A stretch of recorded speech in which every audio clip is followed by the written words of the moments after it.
Exercise 3.2 numerical number 1 का second part. 5 pencils and 7 pens together cost 50 rupees, whereas 7 pencils and 5 pens together cost 46. Find the cost of one pencil and that of one pen. So इसमें हमको क्या दे रखा है 5 pencil and 7 pens. इसकी जो cost है क्या है 50 rupees and 7 pencils and 5 pen इसकी कॉस्ट क्या है 46 rupees. So we have to find out the cost of one pencil and one pen. तो इसको हम कैसे करेंगे? सबसे पहले तो हम ये लिखेंगे कि let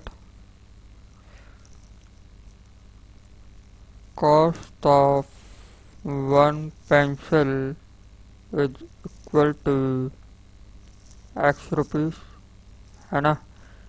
Similarly, cost of one pen is equal to y rupees, है ना. Now we have to find the cost of one pencil and one pen, but according to question,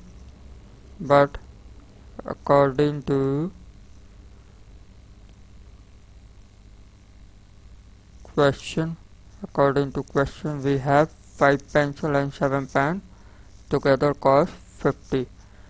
So इसको आप ऐसे समझो कि एक पेंसिल की जो कॉस्ट है x रुपीज़, तो 5 पेंसिल की कॉस्ट कितनी होगी 5 इंटू एक्स, है ना. और अगर एक पेन की कॉस्ट है y रुपीज़, तो 7 पेन्स की कॉस्ट कितनी होगी 7y, यानी कि 5x plus 7y is equal to 50. ये हो गई इक्वेशन नंबर 1. सिमिलरली हमको क्या करना है 7x plus 5y is equal to 46. So यानी कि ये हमने पेयर ऑफ लीनियर इक्वेशन बना लिए. Now we have to solve graphically. So हमको क्या करना है सबसे पहले फ्रॉम इक्वेशन 1. इक्वेशन 1 क्या है 5x plus 7y is equal to 50, है ना. So put y equal to 10, है ना.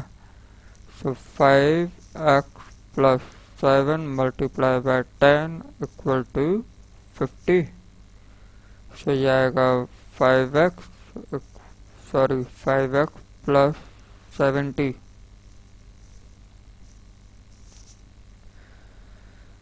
5x plus 70 equal to 50. 5x equal to 50 minus 70. 5x equal to 50 minus 70 minus 20. X equal to minus 20 upon 5. So x equal to minus 4. Okay, x equal to minus 4. इतना समझ में आया. Similarly आप y equal to 5 रख सकते हैं. y equal to 5. Put y equal to 5 in equation 1. So 5x plus 7 into 5 equal to 50. तो 5x plus 35 equal to 50. 5x equal to 50 minus 35. 5x equal to 15. X equal to 15 upon 5. So x equal to कितना है 3.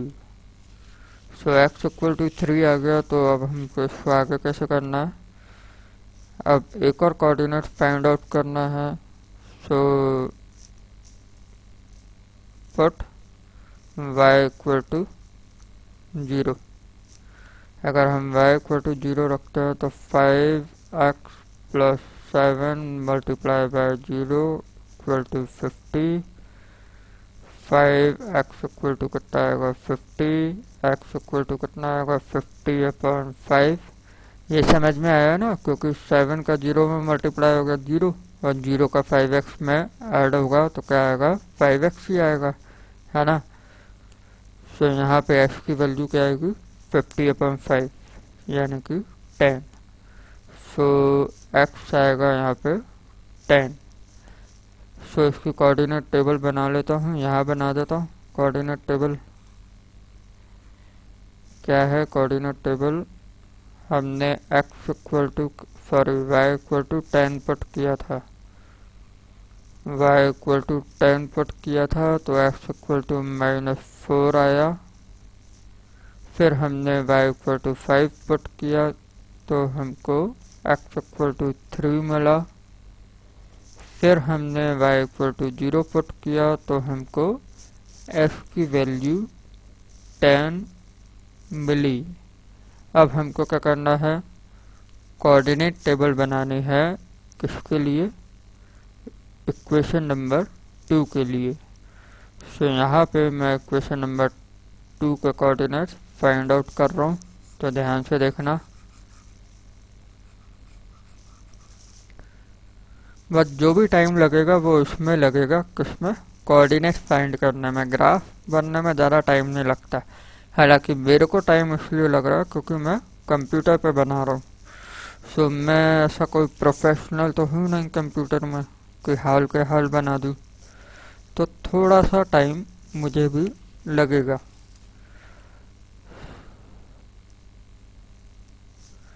अब हम क्या करेंगे, from equation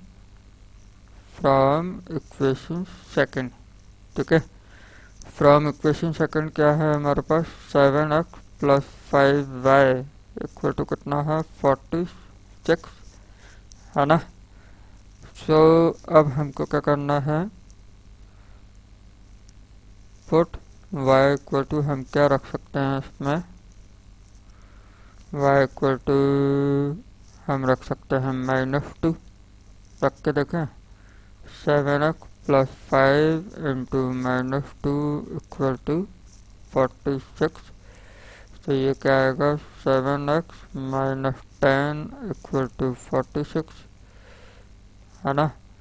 तो 7x equal to क्या हो जाएगा, ये 46 प्लस 10 यानी कि 7x इक्वल टू कितना आएगा, 56, एंड x इक्वल टू कितना आएगा, 56/7। तो ये 8 टाइम कैंसिल होगा तो x इक्वल टू 8, ठीक है। सिमिलरली हम y इक्वल टू 5 रख के देखते हैं, पुट y इक्वल टू 5।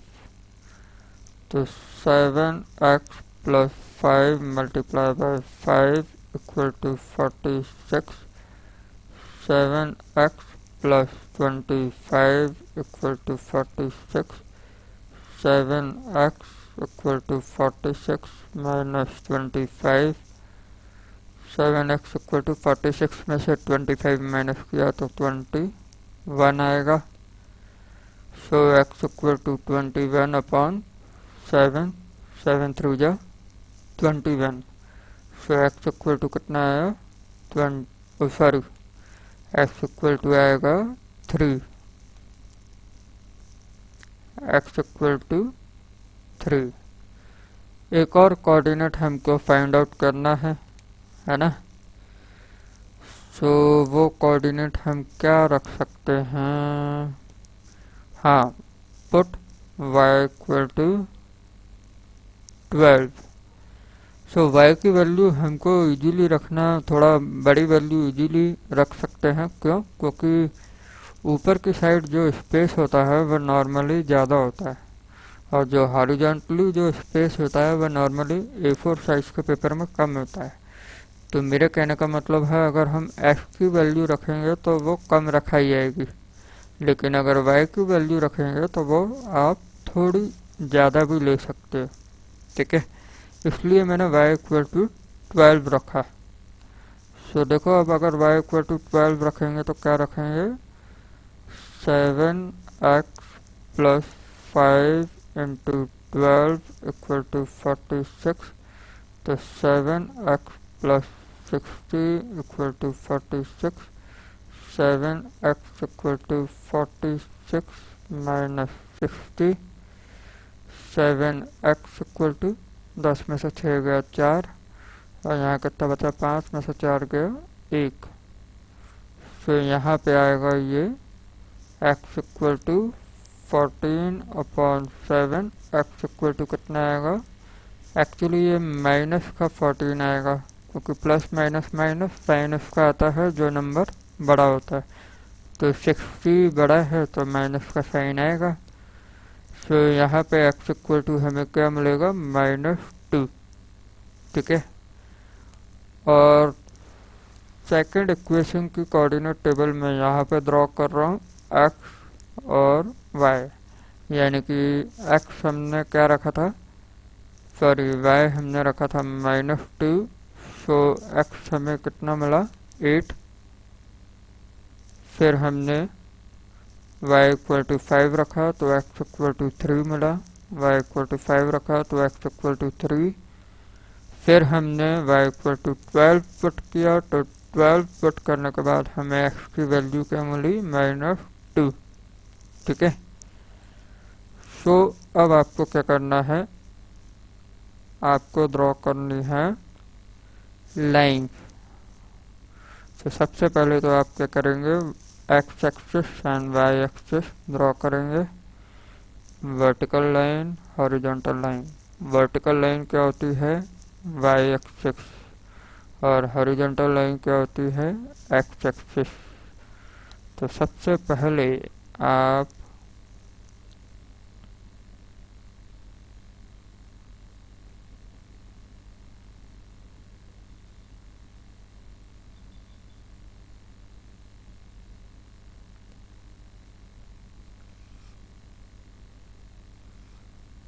ठीक है, फिर क्या करेंगे आप, y एक्सिस ड्रॉ करेंगे। ये तो y एक्सिस ड्रॉ हो गया, इसको आप नाम दे दो y डैश। ठीक है, अब आपको क्या करना है, x एक्सिस ड्रॉ करना है, तो x एक्सिस के लिए हॉरिजॉन्टल लाइन खींचते हैं।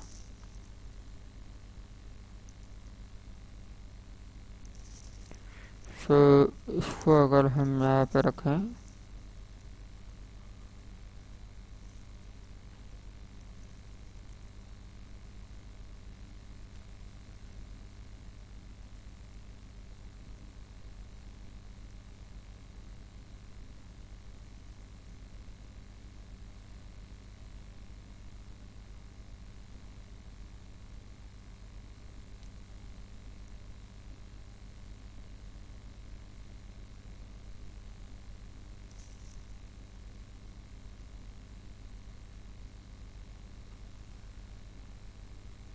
ठीक है, तो ये क्या हो गया, ये हमने ड्रॉ कर लिया x एक्सिस। ठीक है, यानी x डैश।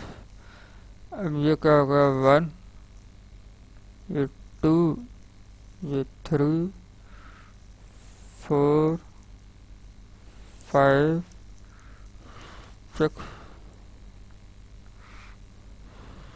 7। एक काम करना पड़ेगा हमें, ये लाइन थोड़ी वर्टिकल एक्सिस यानी ये जो y है ये क्या करना होगा, ये हमें थोड़ी पीछे ड्रॉ करनी होगी, क्योंकि जो x है वो कितना जा रहा है, 10 जा रहा है, और जबकि हमारे पास 7 है। तो हम एक काम करते हैं, इसको y एक्सिस को थोड़ा पीछे ड्रॉ कर लेते हैं।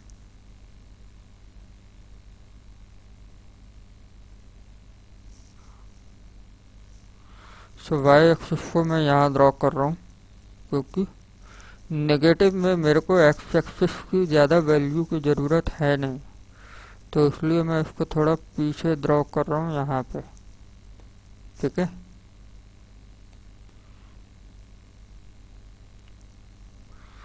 इसको मैं कहाँ ड्रॉ कर रहा हूँ, यहाँ पे।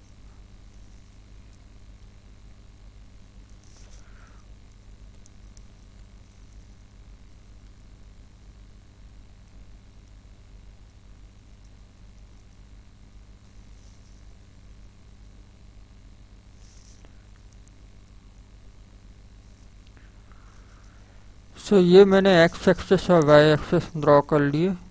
तो यहाँ पे ये है 1 1 2 3 4 5 6 7 8 9 10 और ये 11। वाई भी मेरे को कम से कम एक और चाहिए, तो मैंने यहाँ पे ये लाइन और बढ़ा के इसको मैंने मान लिया क्या 12, है ना। सो अब मैं क्या कर रहा हूँ, इसको 1, ये 2, ये 3, ये 4 5 6 7 8 9 10। अब सबसे पहले मेरे को ये पॉइंट, ये जो है इक्वेशन नंबर 1 के जो कोऑर्डिनेट है क्या है -4, 10। -4 ये 1 है, ये -1, ये -2, ये -3 और ये है -4, -4, 10। ठीक है, सो ये है -4, 10। फिर क्या है 3, 5। सो ये 3, 5 ये रहा, ये है 3, 5। फिर क्या है 0, 10। 0, 10 यानी सॉरी 10, 0। ये है 10, 0। 10, 0। तो यानी कि अब ये पॉइंट निकालेंगे। पॉइंट निकालने के बाद हम क्या करेंगे, इनको तीनों पॉइंट को मिला देंगे।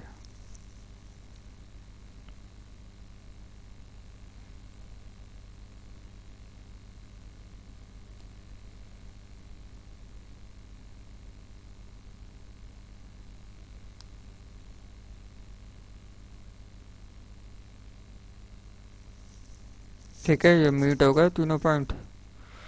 सो अब हम क्या कर रहे हैं, ये तीनों पॉइंट को मिला देंगे और ये हमने मिला दिया।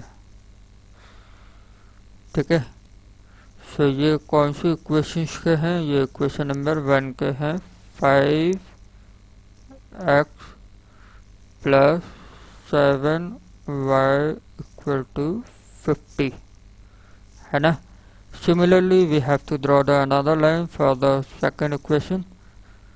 इसके कोऑर्डिनेट क्या है हमारे पास 8, -2, 8, -2 यानी ये है -1 और ये है -2। ठीक है, सो ये रहा 8, ये क्या है मेरे पास 8, -2 एंड 3, 5। 3, 5 ये रहा 3, 5 अभी भी मेरे पास यही है। और दूसरा पॉइंट क्या है -2, 12। ये है -2 और 12। अगर मैं इस लाइन को आगे लेके जाऊं, क्या इस लाइन को थोड़ा मैं आगे ऐसे लेके जाऊं तो ऐसे बनेगा। ये यहाँ पे ये जो पॉइंट होगा, क्या ये जो पॉइंट होगा ये क्या होगा -2, 12 होगा, है ना। अब मेरे को कौन सा पॉइंट मिलाना है -2, 12, 3, 5 एंड 8, 2।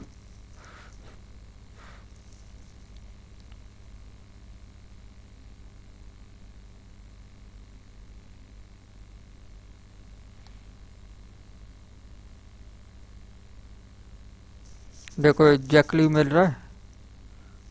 तो अब देखो, अब यानी कि अगर मैं इसको मिलाऊं तो ये ऐसे मिलेगा।